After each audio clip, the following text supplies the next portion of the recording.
यस्य प्रसादात् भगवत्प्रसादो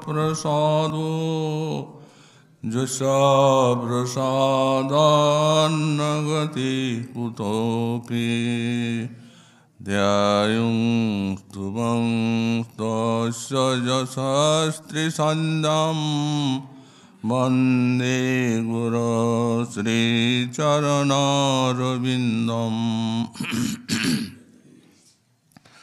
आजानुलम्बितभुजौ कनकावदातो सङ्कीर्तनैकपितरौ कमलायताक्षौ विश्वाम्बरौ द्विजवरौ जुगधर्मपालौ वन्दे जगत्प्रियकरौ करुणावतारौ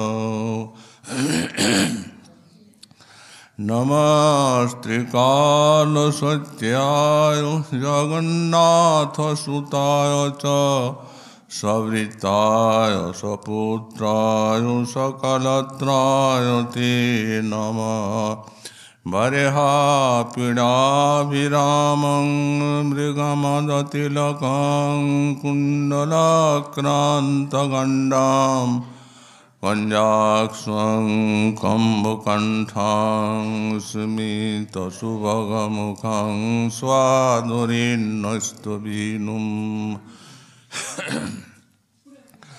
श्यामं शान्तं त्रिभङ्गं रविकरवसनं भूषितं वैजयन्त्या वन्दे वृन्दावनस्थं युवतिशतवृतं ब्रह्मगोपालवेशम् तप्तकाञ्चन गौरङ्गी राधे वृन्दावनेश्वरी वृषभानुसुते देवी तं नमामि हरिप्रिये मूकं करोति वाचालं पङ्गुं लङ्घयति गिरिं यत्कृपातमं वन्दे परमानन्दमाधवं वञ्छाकल्पतरुभ्यश्च कृपासिन्धुभ्य एव च पतितानां पावनेभ्यो वैष्णवेभ्यो नमो नमः हरिभक्ति पराजे च हरिनामपरायणा दुर्वृत्ता वा सुवृत्ता वा तेषां नित्यं नमो नमः नमः धर्माय महते नमो कृष्णाय वेदसे ब्राह्मणे नमस्कृत्य धर्मान् वक्ष्ये सनातनान् नारायणं नमस्कृत्य नरं चैव नरोत्तमं देवीं सरस्वतीं व्यासं ततो जयो मुदीरयेत् जय रूप सनातन भट्ट रघुनाथ श्रीजीव गोपाल भट्ट दास रघुनाथ ईशाय गुसाई करी चरण वंदन जहाँ हुई विघ्ननाश पुराण दुर्गमी पथिमेन्धस्कलत्पाद गतिर्मुहु शक्रपादुष्टिदारेण संत संतो वलंबनम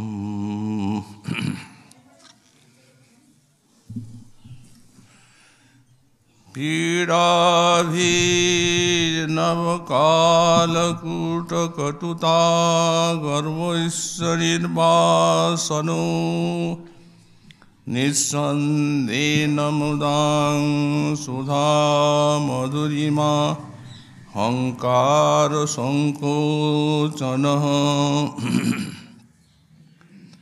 प्रेमा सुंदरी नंदनंदन परु जगति शांतरे ज्ञायन्ति स्फुटमस्य वक्रमधुरास्तेनैव विक्रान्तयः।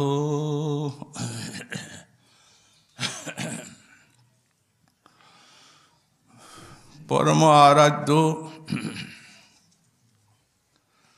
मदीय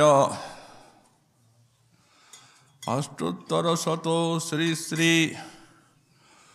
श्रील गुरुपाद पद्मेर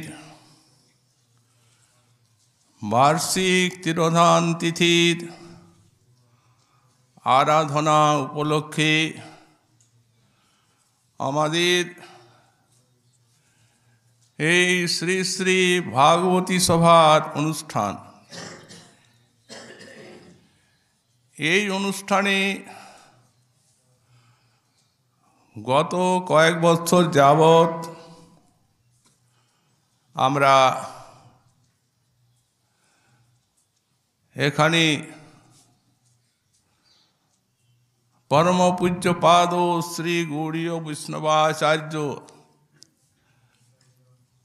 শ্রীশিল কৃষ্ণদাস কবিরাজ গোস্বামী চরণের প্রণীত শ্রী শ্রী চৈতন্য চরিতামৃতের থেকে মধ্যলীলা দ্বিতীয় পরিচ্ছেদ শ্রীমন মহাপ্রভুর গম্ভীরা লীলার যে সূত্র তাই আলোচনা করে এসেছি। এবারও আমাদের সেই অধ্যায়েরই অবশিষ্টাংশ এখানে আলোচনার বিষয়বস্তু। শ্রী শ্রী কৃষ্ণ চৈতন্য মহাপ্রভু নীলাচল লীলায় সেই কাশী মিশ্রালয়ে ক্ষুদ্র গম্ভীরায় বসে আর শেষ দ্বাদশ বর্ষ শ্রী স্বরূপ দামোদর এবং রামানন্দ রায় প্রভৃতির সঙ্গে যে অতি গম্ভীর এবং নিগুড় লীলার আস্বাদন করেছেন, যা সেই মাথুর বিরহ কাতরা ব্রজসুন্দরীগণ শিরোমণি শ্রী শ্রী রাধারানীর উত্তর ভাব বা মোহনাক্ষ ভাবের যে চরম অনুভাব, সেই দিব্যোন্মাদ রস, সেই দিব্যোন্মাদ রস যিনি দ্বাদশ বর্ষকাল আস্বাদন করেছেন, এই তারই নাম হচ্ছে শ্রী শ্রী গম্ভীরা লীলা। এই লীলা এত সুগম্ভীর এবং এতখানি রহস্যময় যে এ সর্বথা মানব বুদ্ধির অগম্য, পাণ্ডিত্যের অলক্ষ্য, বুদ্ধির অগোচর, মানবের কথা দূরে। কিন্তু এই লীলা ব্রহ্মা মহেশ্বরাদির অতি দুর্গম, এমনকি অনন্ত দেব যে লীলার অন্ত পান না। ক্ষুদ্র জীব শক্তি কীট কীটাণুকীট তারা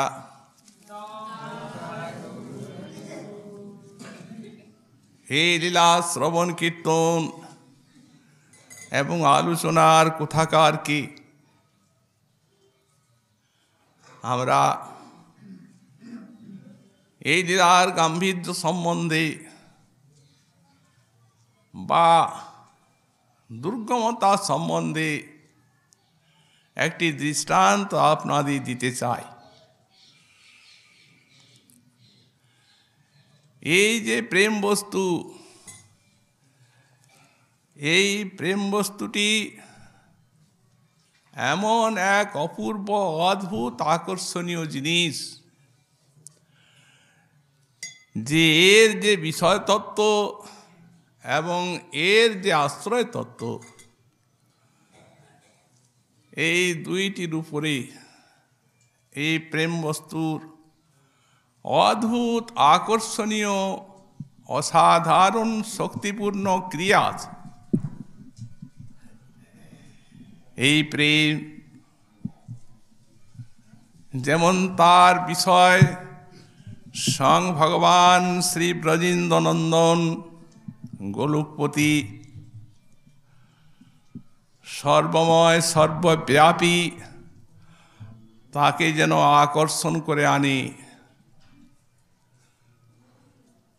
এমনকি ভক্তের বশীভূত করে দেয়। ভগবান মধুসূদন ভক্তের হৃদয় কমল কোষে যে প্রেম মকরন্দ রস, তা লোলুপতায় তিনি এতই লুব্ধ হন যে, এতখানি উন্মত্ত হন যে ভক্তের হৃদয় কমল কোষ কোনোদিন ত্যাগ করতে পারেন না। আত্মারাম আত্মকাম শিরোমণি হয়ু। এই জন্য ভাগবত বলেন, বিধিজ্যোতি হৃদয়ং নজস্ব সাক্ষাৎ। ভগবান সাক্ষাৎ জৈস্য হৃদয়ম ন বিসিজ্যোতি। স্বয়ং তিনি ভক্তের হৃদয়টিকে ত্যাগ করতে পারেন না। এমন লোলুপতাই প্রেমের।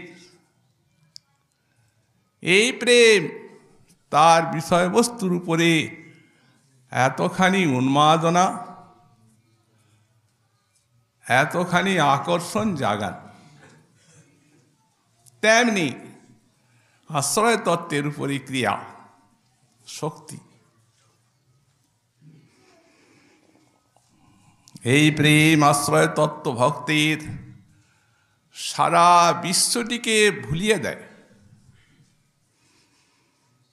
পরিদৃশ্যমান বিশ্বজগতের যে একটা মায়াময়ী শক্তি, মুগ্ধতা শক্তি আছে, যার প্রভাবে সমগ্র বিশ্ব জগৎ, জ্ঞানী অজ্ঞানী বিদ্বান বুদ্ধিমান সব মোহিত হয়ে আছে।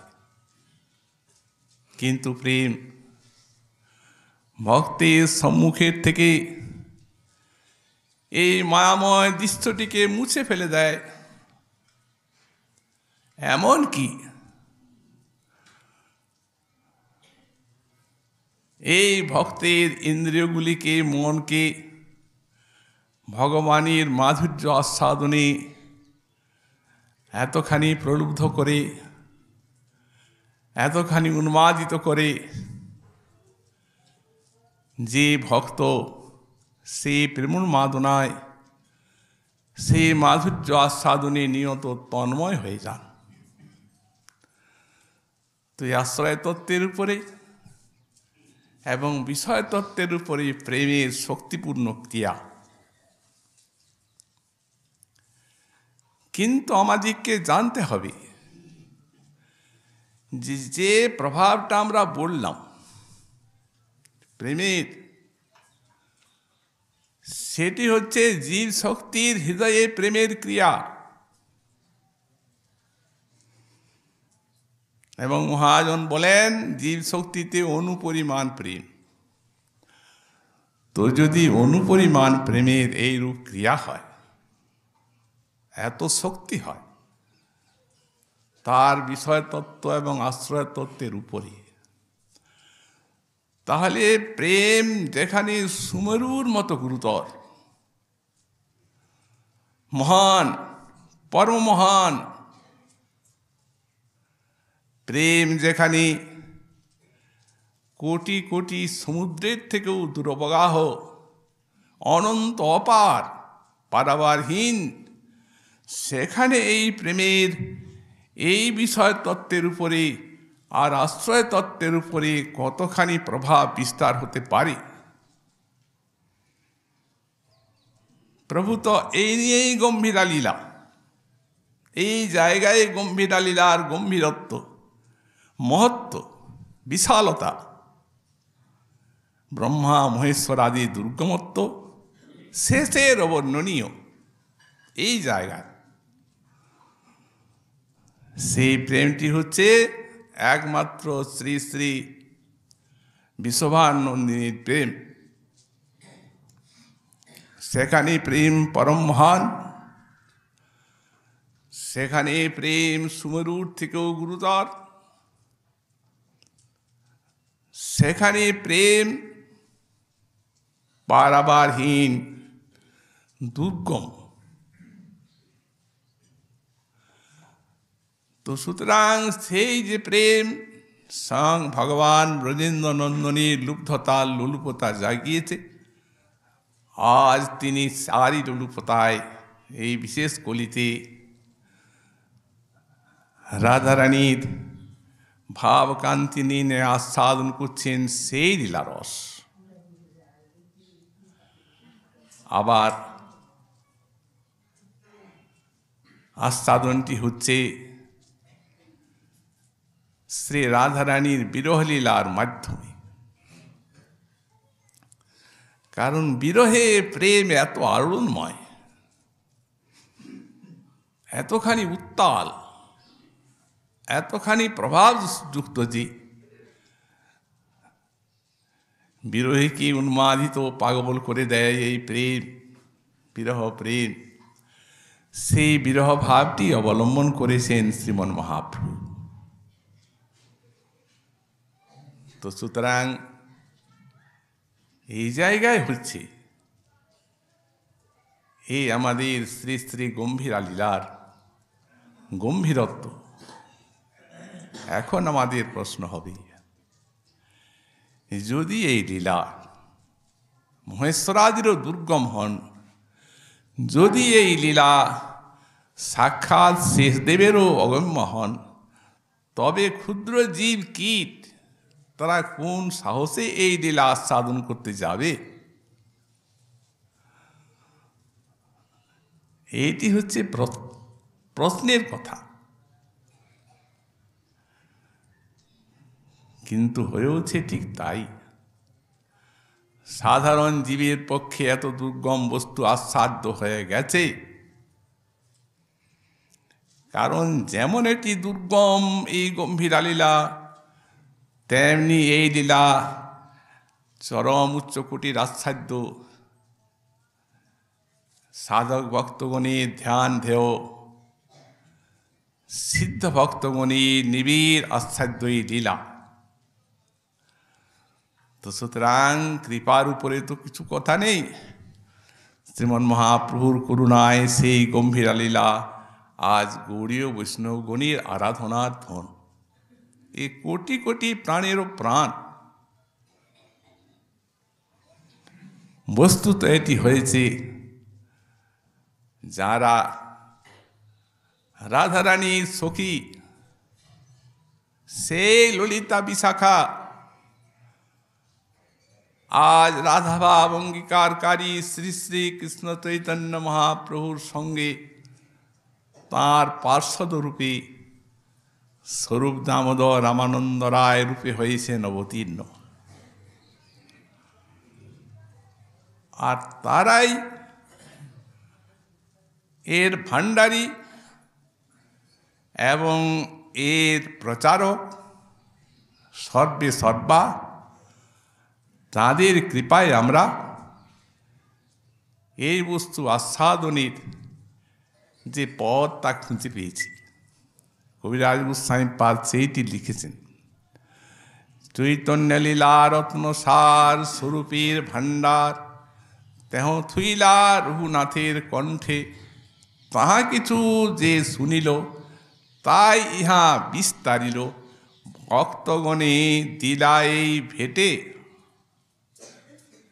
বিস্তার করার আগে বৃদ্ধ কবিরাজ গোস্বামী পাদ তার পরমাণু সম্বন্ধে সন্দিহান হয়েছিলেন। নিজেই লিখেছেন, আমি বৃদ্ধ জরাতুর, লিখিতে কাঁপয়ে কর, মনে কিছু স্মরণ না হয়। আমি না শুনিয়ে শ্রবণে, না দেখিয়ে নয়নে, তবু লিখি এ বড় বিস্ময়। এও লিখেছেন, ইতিমধ্যে মরি যবে বর্ণিতে না পারি তবে। এই লীলা ভক্তগণ ধন, যদি আয়ু থাকে, বেঁচে থাকি, তো বাঞ্ছা ভরি করিব বিস্তার। তাহলে ইচ্ছা পূর্ণ করে বিস্তার করব। মহাপ্রভুর কৃপায় হয়েওছে, তাই করেছেন। কিন্তু যখন সন্দিহান হয়ে পড়লেন আয়ু সম্বন্ধে, তখন তিনি মধ্যলীলা 2য় পরিচ্ছেদে এই সূত্রটি আরম্ভ করেছেন। এবং এত ধীশক্তি তার, এমন প্রতিভা, সর্বোপরি মহাপ্রভুর কৃপা, রূপ সনাতন রঘুনাথের তিনি একান্ত অনুগত শিষ্য, তাঁদের আনুগত্যের প্রভাব, যে এই সূত্র মধ্যে তিনি গম্ভীর লীলার সবটাকে যেন ওতপ্রোতভাবে জড়িত করে রেখেছেন। এই জন্য এটি এত আশ্চর্য হয়ে আছে।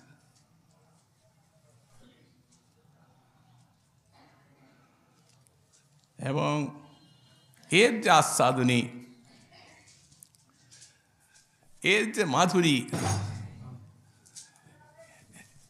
তাতে এই লীলা হয়েছে সকল লীলার সার আচ্ছার। যদি কেউ বলেন কেন, কবিরাজ গোস্বামী তো নিজেই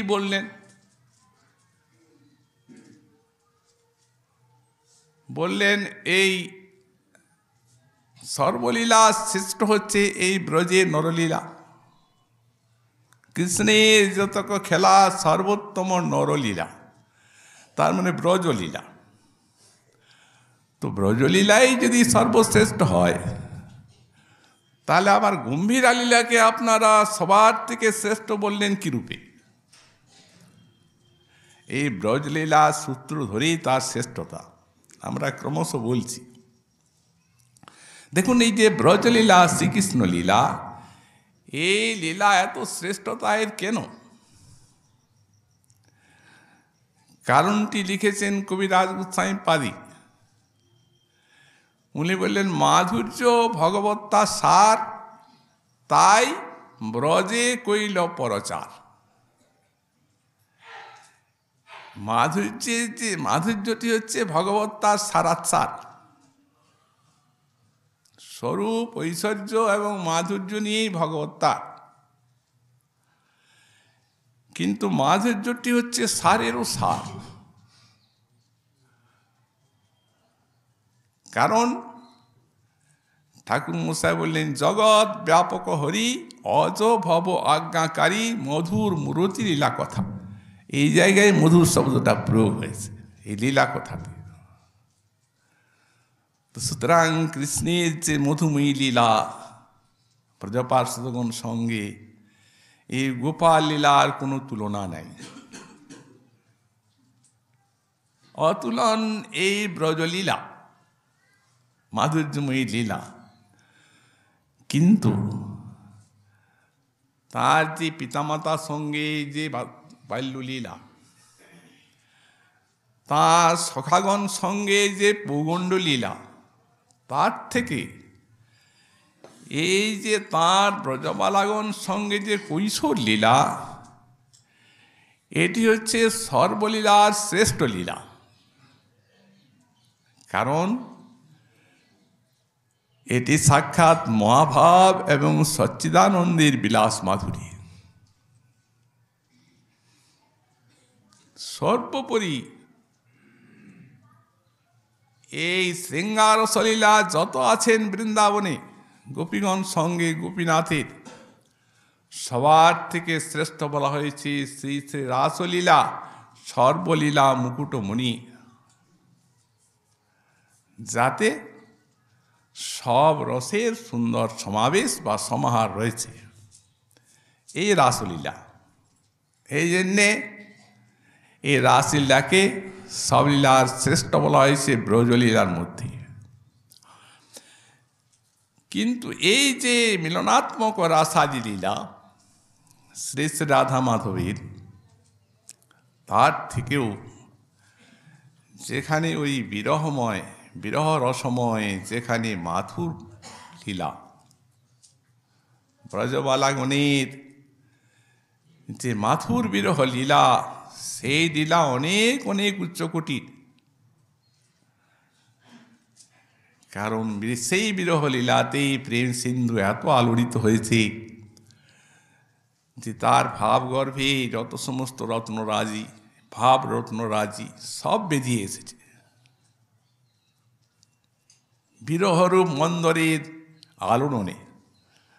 এই জন্যে সর্বশ্রেষ্ঠ হচ্ছে সেই বিরহলীলা, সবার উপরে সেই রাধারানীর দিব্যোন্মাদ। আর সেই দিব্যোন্মাদ লীলাটি হচ্ছে এই গৌরলীলা, ওইটিকে উনি গ্রহণ করেছেন। কিন্তু রাধারানীতে যেটি ব্রজে ছিল তার থেকে এটি বেশি আলোড়নময় হয়ে গেছে, তাই এর তো মাধুরী। কেন হয়েছে? যেহেতু রাধারানীর এটা নিজস্ব সম্পত্তি। মদন, মোহন, মাদন এ সমস্ত ভাব একা রাধার। তো সুতরাং তার নিজের জিনিস বলে তার হৃদয়কে এই ভাবগুলি এতখানি আলোড়িত করতে পারে নাই যতখানি কৃষ্ণের আধারে করেছে। কারণ এখন তো কৃষ্ণ আস্বাদন করছেন রাধারানীর ভাবে। এই জন্যে আমাদের কবিরাজ গোস্বামী পাদ লিখলেন, যাহা নাহি দেখি শুনি শ্রী ভাগবতে, সেই সব বিকার প্রকাশে সচি সুতে।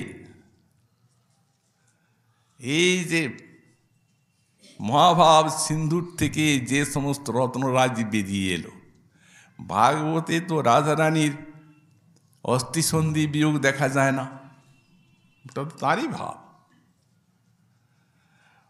ভাগবতে তাঁর কুর্মাকৃতি অনুভবও দৃষ্ট হয় না, কারণ সেখানে আধারটা এত বিশাল, জিনিসটাকে হজম করতে পেরেছে। আর তারা গোপী গোপন করে রাখাই যে তাদের স্বভাব।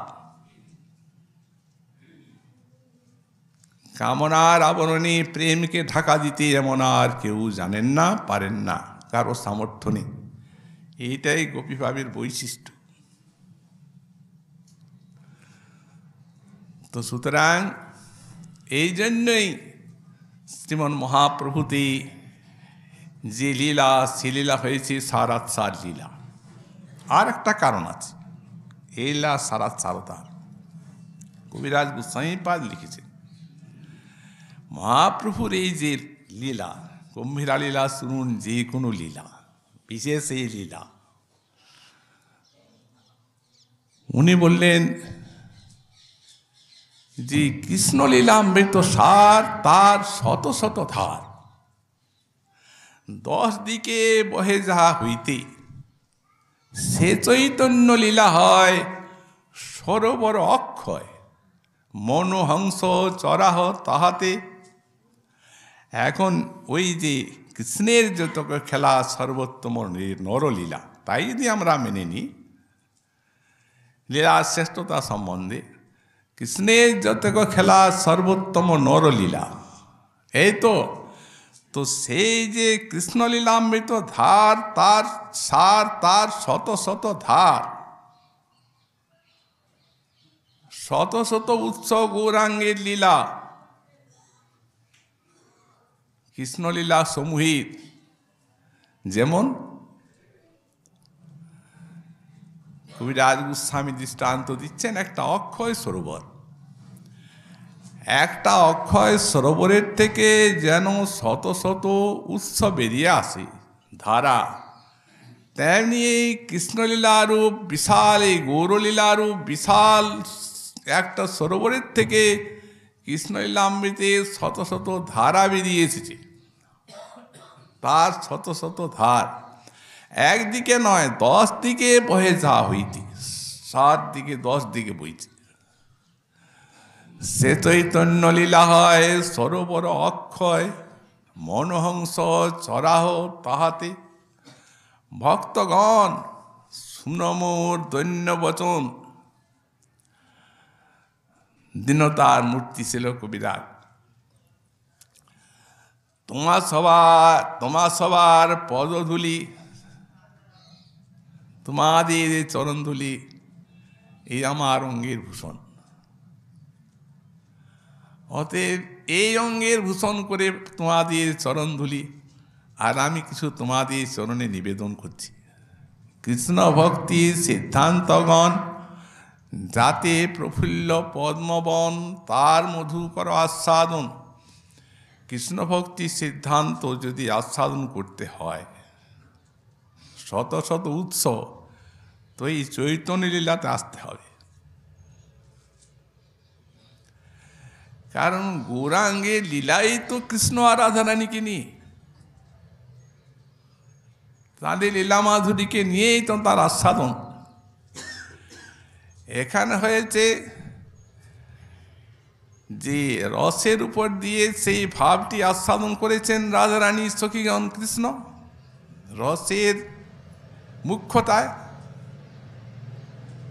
আর সেখানে কৃষ্ণ মহাপ্রভুরূপে রাধারানীর ভাবকান্তি নিয়ে আর ভাবের প্রাধান্যে আস্বাদন করেছেন ব্রজরস। ভাবের প্রাধান্যে ব্রজরসটা আস্বাদন করেছেন বলেই এত গম্ভীর হয়ে গেছে। যেমনি গম্ভীর তেমনি আস্বাদনাধিক্য হয়েছে। এই জন্যেই বলছেন এতে কৃষ্ণ ভক্তি সিদ্ধান্তগণ তাতে প্রফুল্ল পদ্মবন, তার মধুকর আস্বাদন। মধু আস্বাদন করতে গেলে চৈতন্য লীলায় আসতে হবে। কি মধু?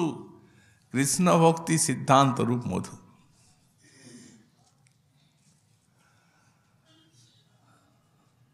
সেই পদ্মবনে প্রফুল্লিত রাত্রি দিনে যাতে তাতে চড়াও মনোভৃঙ্গগণ, তাতে মনোভৃঙ্গগণকে চড়াও। তেমনি প্রেমরস কুমুদবনে প্রফুল্লিত রাত্রি দিনে, প্রেমরস কুমুদবন, কুমুদবন রাত্রিতেই প্রফুল্লিত হয়, কিন্তু এই দিন রাত প্রফুল্লিত হয়ে আছে। এই জন্য যদি শ্রীকৃষ্ণ লীলা মাধুরী আস্বাদন করতে হয় তাহলে গৌরলীলায় আসতে হবেই। আরও লিখেছেন, এই লীলামৃত বিনে খায় যদি অন্ন পানে তবু ভক্তের দুর্বল জীবন। এই লীলামৃত বিনে খায় যদি অন্ন পানে, কোনো জায়গায় অনুপানও আছে। আচ্ছা, এখানে অন্নপানটা কি? অনেকে বলেন অন্নপান মানে অন্ন পানীয় ইত্যাদি খেলেও দুর্বল হয়ে যায় শরীর। কিন্তু অন্ন পানীয় খেয়েও দুর্বল হয় না হয় তার সঙ্গে লীলার সম্বন্ধ কি আছে? লীলা আলাদা, ও আত্মার খোরাক, আর অন্ন পানীয় দেহের খোরাক। তাহলে অন্ন পানীয়ের সঙ্গে কবিরাজের মতো এত বড় বিদ্বান উনি যে লীলার সঙ্গে দৃষ্টান্ত দেবেন, তার মানে সেটি হচ্ছে এই কৃষ্ণলীলা। এখন মহাপ্রভুর লীলারস বিস্তৃত হওয়ায় বলেন এই গৌরলীলাকে বাদ দিয়ে যদি কেউ কৃষ্ণলীলাও আস্বাদন করেন, গৌড়ীয় বৈষ্ণবের মন দুর্বল হয়ে থাকবে, পুষ্টি লাভ করতে পারবে না। এই জন্য বললেন এই লীলামৃত বিনে খায় যদি অন্ন পানে তবু ভক্তি দুর্বল জীবন। সেই সরোবরে গিয়া হংস চক্রবাক হইয়া তাহা সদা করহ বিলাস। ভক্তগণকে অনুরোধ করছেন সেই সরোবরে যান, হংস চক্রবাক হয়ে সেখানে লীলারস আস্বাদন করুন। এখানে এই লীলাসূত্রের আমরা যে পর্যন্ত আস্বাদন করে এসেছি, সেখানে শ্রীল কবিরাজ গোস্বামী পাদ লিখেছেন যে কৃষ্ণলীলা অমৃতের আস্বাদন সেটি কি প্রকার? সেই প্রেমা যার মনে এই প্রেমার আস্বাদন, তপ্ত ইক্ষু চর্মন মুখ জলে নাচায় তেজন। এই প্রেমা যার মনে তার বিক্রম সেই জানে, যেন বিষামৃতে একত্র মিলন। এই প্রেমের আস্বাদন তপ্ত ইক্ষু চর্মন। তপ্ত ইক্ষু চর্মন, মুখ জ্বলে যাচ্ছে, জ্বালা হয়, কিন্তু আস্বাদনটা ত্যাগ করতে পারা যায় না। তাহলে জ্বালাও আছে আর আস্বাদনও আছে, এই দুইটি জিনিসই আছে। সুখ আছে, দুঃখ আছে এক জায়গায়। তো এই জগতের সুখ এবং দুঃখ এই দুইটি জিনিস পরস্পরের প্রতিযোগী বস্তু, আলো আঁধারের মতো। যেখানে দুঃখ থাকবে সেখানে সুখ থাকবে না, কারণ দুঃখ সুখকে নষ্ট করে দেয়। আর যেখানে সুখ থাকবে সেখানে দুঃখ থাকবে না। কিন্তু প্রেমের রাজ্যে, বিশেষত এই ব্রজধামে, গোপী প্রেমে, রাধা প্রেমে, এটা অত্যন্ত বিলক্ষণ ব্যাপার। সেখানে দুইটিরই যৌগপদ্য আছে, মিশে আছে দুটা। অমৃতের আস্বাদনও আছে আর বিষের আস্বাদনও আছে। এই জন্যে বললেন, এই প্রেমা যার মনে তার বিক্রম সেই জানে, বিষামৃতে একত্র মিলন। বিষ এবং অমৃতের মিলন যেন এক জায়গায়।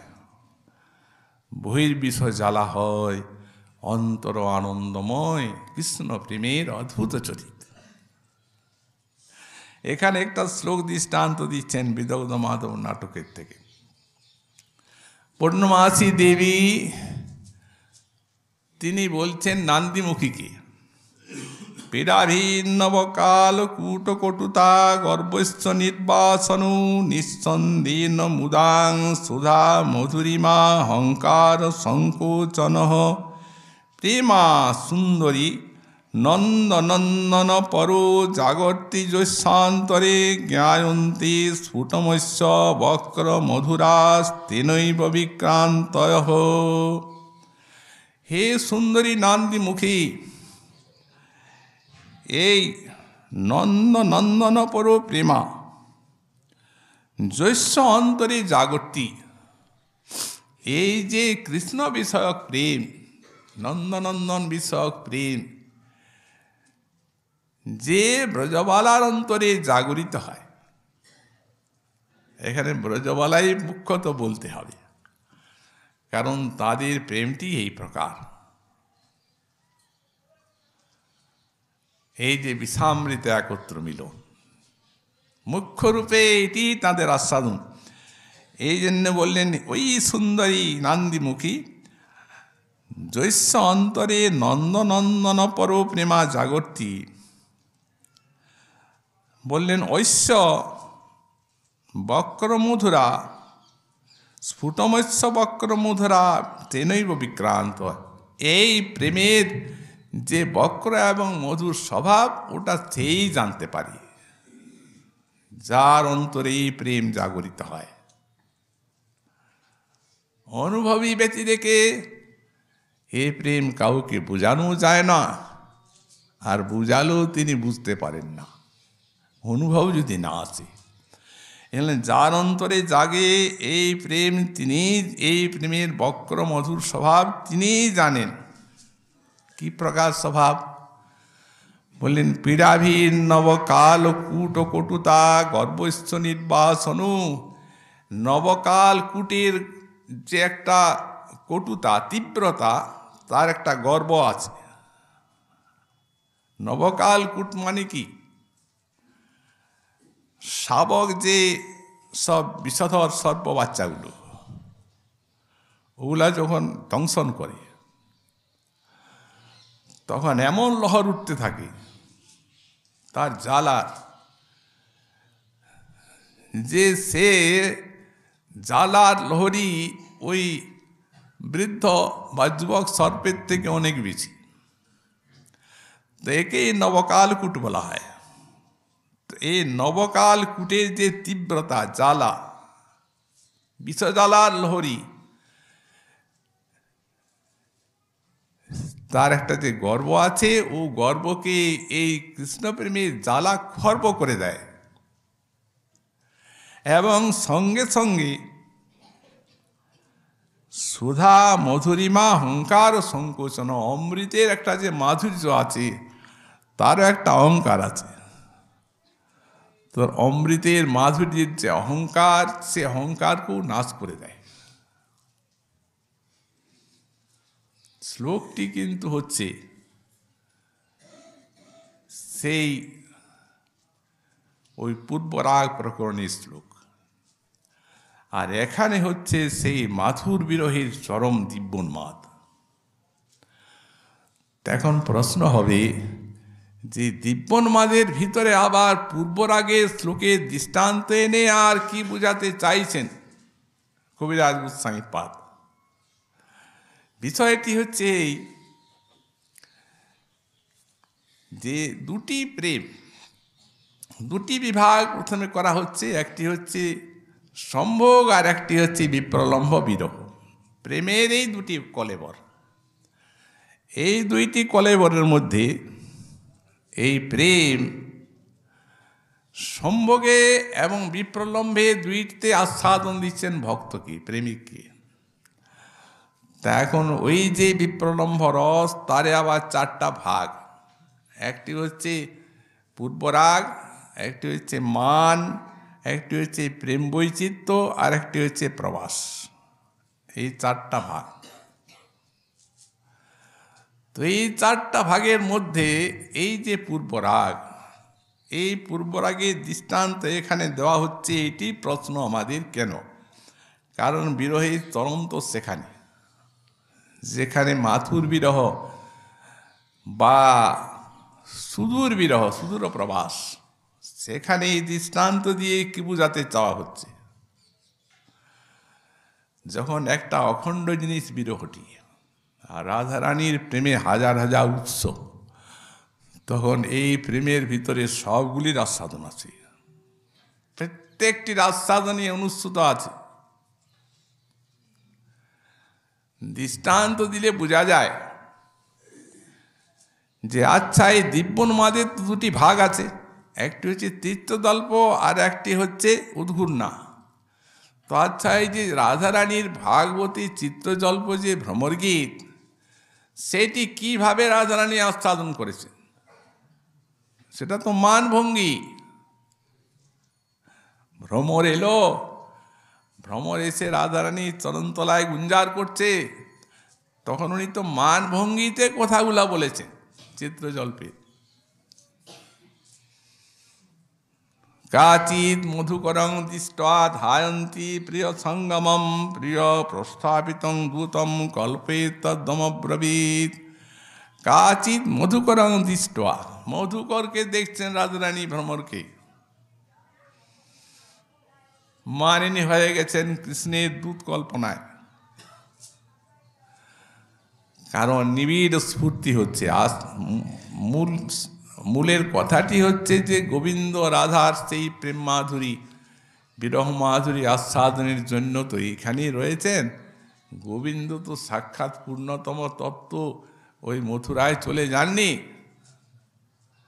অতএব অহরহ তার স্ফূর্তি হচ্ছে, গোবিন্দ আস্বাদন করছেন রাধার প্রেম মাধুরী, আর রাধাকে স্ফূর্তিতে দর্শন দিয়ে তারও প্রাণটি রক্ষা করছেন।